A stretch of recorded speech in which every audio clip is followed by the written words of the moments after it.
The images in the following program are highly sensitive and may be as disturbing to viewers as they were to us. However, we have to show the truth about cruelty to animals, praying that you will help to stop it.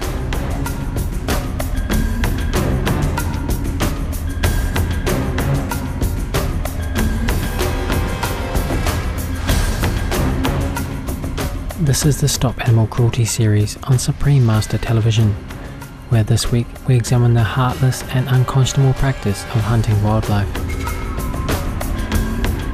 The US-based non-profit organization In Defense of Animals, or IDA's stated mission is to end animal exploitation, cruelty and abuse by protecting and advocating for the rights, welfare and habitats of animals, as well as to raise their status beyond mere property, commodities or things. Since 1983, this group has been a leader in animal protection, including in the area of halting the murder of wildlife. Over the years, In Defense of Animals has stopped bow hunting of the Tule elk and killing of peacocks at Reyes National Seashore, a park in California, USA, halted a planned aerial killing of wolves in Alaska, USA, prevented a buffalo hunt from going forward in New Mexico, USA, caused the cancellation of a hunting competition that would have meant the deaths of up to 1,000 bobcats, coyotes, cougars and foxes in a single weekend in Arizona, USA, and successfully halted a bear hunt in New Jersey, USA. Today's program features excerpts from an episode of the In Defense of Animals produced television series Undercover TV, entitled What's Wrong with Hunting. Undercover TV is hosted by Mr. Kenneth G. Williams, a vegan professional bodybuilder from the United States and a spokesperson for In Defense of Animals' veganism campaign. This superb athlete made sports history in 2004 when he won third place at the prestigious Natural Olympia bodybuilding competition in Las Vegas, USA, and became the first vegan bodybuilding champion in the United States. Let us now watch selected segments from What's Wrong with Hunting. Welcome to Undercover TV. Today we have a special presentation of the video, What's Wrong with Hunting? This video exposes the animal cruelty that occurs during hunting. Some of the images are graphic and viewer discretion is advised. Hi, I'm Marv Levy. I've often been asked if hunting is a sport, since I engage in what I consider to be a sport also. During the course of this video, I'd like to address that subject.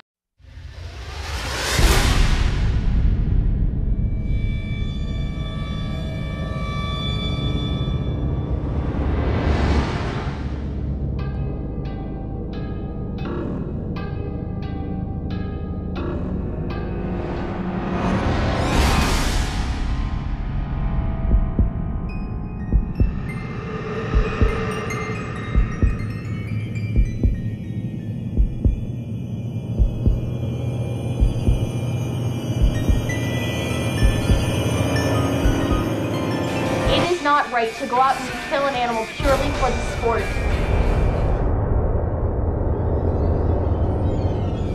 These animals swim, they play, they breathe, they have young, they love. How can you kill it? How can you kill it? So why don't you go hiking? Why don't you go camping? Why don't you go out and have fun and track animals but not kill them? Not take the gut? You believe in the 10 Commandments, right? One of those is thou shalt not kill. And all the hunters said that they enjoy nature and they enjoy wildlife. Well, how are we supposed to enjoy nature and wildlife in the future if we kill it all off? Well, what makes it a sport is, one, first and foremost, the sides are even. You're playing on a level playing field. The people participating in it want to do it. On both sides of the line of scrimmage. Well, I've often heard people say, you know, football's a violent game, so how is that different from hunting? Well, it's different in any number of ways. First of all, as I said before, the participants want to be in it, they're conditioned for it, and it's a game. And when it's over, if you're in good condition, your chances of walking off in good shape are excellent, and you play again another day. Only the hunter has the chance of walking off the hunting field healthy. The animal is dead forever.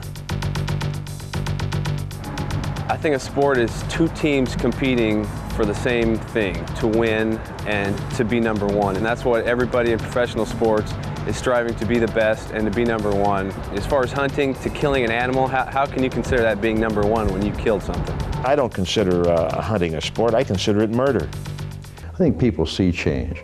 Other people don't want to see it, and they see that as being a part of their heritage, and see people like me as insisting that they stop. And they say, well, all animals eat other animals. That's natural, that's a way of life, so why shouldn't we? And I answer with a simple statement, we're the only animal that has a choice. Hunters represent only 6% of Americans, yet they control almost 100% of our wildlife. And a lot of people support hunting because they've been, conditioned to hear the hunters' myths of, oh, we've got to hunt or the deer are going to starve and overpopulate, and we have to hunt to survive, and it's a tradition. But as people start to explore those issues, you're going to have more people on the camp of compassion than thinking, bringing in a violent end to an animal is something positive. The problem is the average person hears the soundbite from the hunter, deer are overpopulated and are going to starve to death if we don't go out and kill them. And in reality, the explanations that wildlife biologists need to give the responsible ones take a lot more time than appear in a soundbite on, the 10 o'clock news. Sometimes people mean, when they say overpopulation, that there are too many animals on a given piece of land. But most often what they mean by overpopulation is they don't like the impact a particular animal is having on their land, their home, their property. Hunting leads to overpopulations, and it sounds counterintuitive, but the way it works is that when you hunt a population, what you do, you end up reducing it temporarily, and all wildlife populations have a reproductive response based on the available food resources. So when they have more food, they tend to have more offspring, they breed at an earlier age. When they have less food, they tend to not breed so quickly, they tend to have less offspring, and sometimes they even reabsorb fetuses when times are very hard. So what happens after hunting season, suddenly the remaining animals have more food, they tend to have more offspring the following spring, and suddenly the population rebounds, and you've actually triggered growth in the populations because of hunting. Say you have a population of 10 deer, and normally you'd have 5 females and 5 males in this population. It's a very simplistic model. So say it was a good year, the highest number of fawns that could be born in that population of 10, if there were 5 females, would be 10 offspring, which would be assuming that every one of those females was breeding age and had twins. But say then you turn to a hunted population. Again, you have a population of 10, but in that population, so many males have been taken out that you have 9 females for every male. So in that population, that one male can mate with all 9 females and have as much as 18 fawns, which is a lot more than in the normal unhunted population. The idea that if we don't hunt them, they're going to starve is based on some faulty assumptions, because first of all, we don't even know how many deer might starve in a given winter. We don't know that the ones we're taking out are necessarily the ones that would have starved. And again, I think it's always best to let nature take its course. The ones that will starve will be the ones that are less fit to get through the winter, and the ones that remain are going to be the ones that are better fit and should be passing on their genes.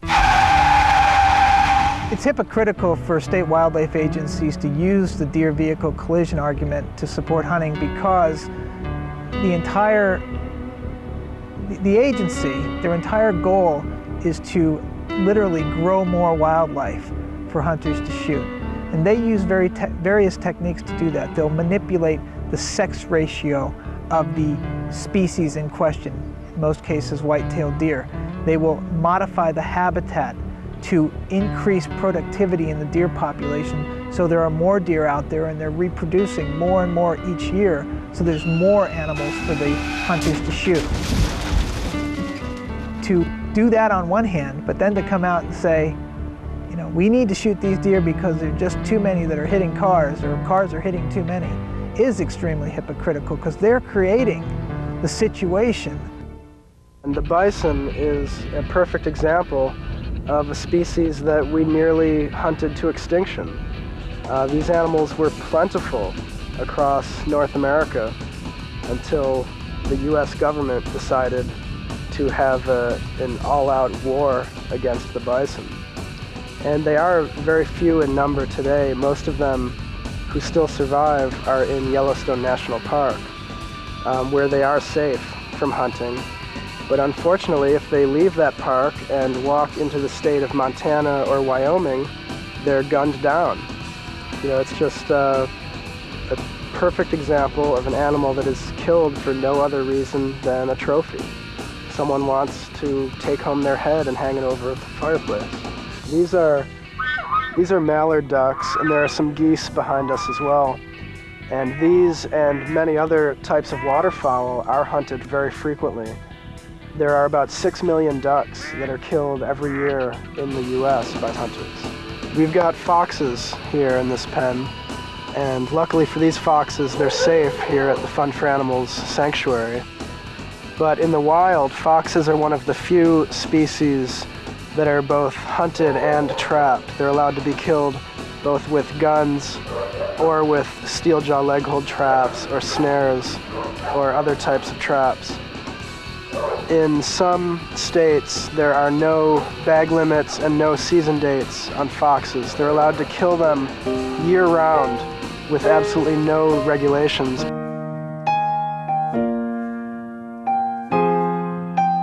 Hunting is barbaric and wrong. The animals that are preyed upon by the hunters are gentle and want nothing but peace for themselves and their families. Let humanity now turn a new page and halt hunting permanently. Let us also embrace the loving, caring and nourishing organic vegan lifestyle, as it is the best way to ensure a harmonious world where all beings are equal. Many thanks in defense of animals, as well as Kenneth Williams and all others appearing in this video, for sincerely seeking an end to the senseless slaughter of our innocent animal co-inhabitants. Through our life-affirming collective efforts, may all beings soon live in peace and harmony on our shared earth. For more details on In Defense of Animals, please visit www.idausa.org. A DVD of Undercover TV episodes is available at the same website. Thank you for your company on today's program. Please join us next Tuesday on Stop Animal Cruelty for further excerpts from What's Wrong with Hunting. Coming up next is enlightening entertainment following noteworthy news. May every animal always be treated with respect and cherished as a family member.